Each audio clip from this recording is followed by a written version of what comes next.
Muslims are the followers of the Islam religion, and globally that represents 1.5 billion persons.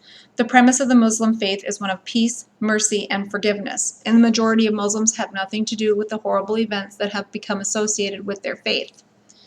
In order to understand the Muslim culture, we must have a basic understanding of what guides a Muslim's life. As the follower of the Islam religion, Muslims believe in one God, or Allah, the Arabic word for God. They believe that the last messenger of God was the Prophet Muhammad, and that the Quran, which is similar to the Christian Bible, is the literal word of God, as delivered through the Prophet Muhammad.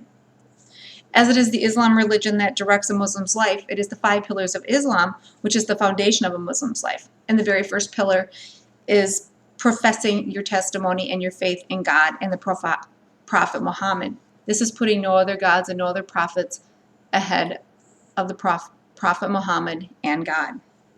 The second pillar is prayer. Prayer is believed to be the link between you and God. It is the only direct link between you and God, and it's the only way to reach God. There is no middleman, there is no priest, there is no one that is between you and God.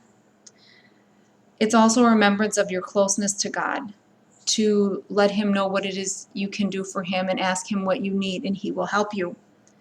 Muslims must pray 5 times a day. This is required by the Quran. And you can pray absolutely anywhere, but you do need to pray 5 times a day. Giving back or supporting others is another pillar of Islam. It is the third pillar. You can give in a financial way if you're financially able to, generally 2.5%. However, if you're not able to give financially, giving your knowledge, giving your time, helping others is an acceptable way to give back. The fourth pillar is fasting in the month of Ramadan, which is done by healthy adults. You're not allowed to eat or drink during the daytime hours, and there are other activities you're also not allowed to do. It is thought that during this time you're able to look inward and remember the simplicity of what it is to be a Muslim.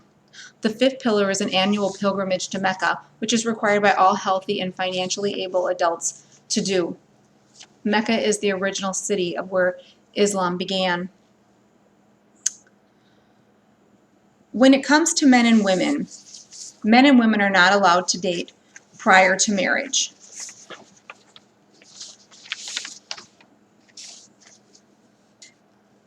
Men and women are to treat each other as brother and sister, and they should avoid any interaction that could lead to a romantic setting prior to marriage. And when it does come to marriage, men and women, because they're not supposed to date, oftentimes have marriages arranged by parents. However, they're not under any obligation to marry the chosen one. The ultimate decision does lie within the couple. Women do not have to marry a man. Young girls do not have to marry a man that has been chosen for them either. Marriage is a mutual contract between a man and a woman. Although divorce is allowed, it's generally not acceptable, but as a last resort, it can be allowed. Women also do keep her family's last name when they do become married. Islam further says that it is entirely the man's responsibility to take care of the family financially. And although women can work, and women do work, and women can go to school, and women are allowed to go to school, and furthermore, women can drive, when it comes to earning wages, they're entirely able to keep them for themselves. And if they would like to contribute to their family, then they are able to do that, but they do not have to. And speaking of family life to a Muslim is the most important aspect of their life. Having extended family live with them and taking care of their parents is an obligation by this culture. Children often remain in the home until they become married as well. Although polygamy is acceptable in marriage, it's generally not allowed simply because a man is not able to treat all of his wives equally, and that is something that is required by the Quran. Violence is something that is thought to be part of the Muslim culture, which is untrue. The very ideals of Islam say that you cannot be violent and you must promote peace. However, like most cultures, there are people who are oppressed, people who no longer have voices, people who do not have any financial means of survival, no family, so many things that make it difficult to have a positive influence and to be positive, that leads them to violent behaviors and actions, not unlike many other cultures. In conclusion, I think one of the biggest misconceptions about the Muslim culture is that they are violent and that they oppress women. The truth of the matter is that Muslims, as directed by their faith, are peaceful.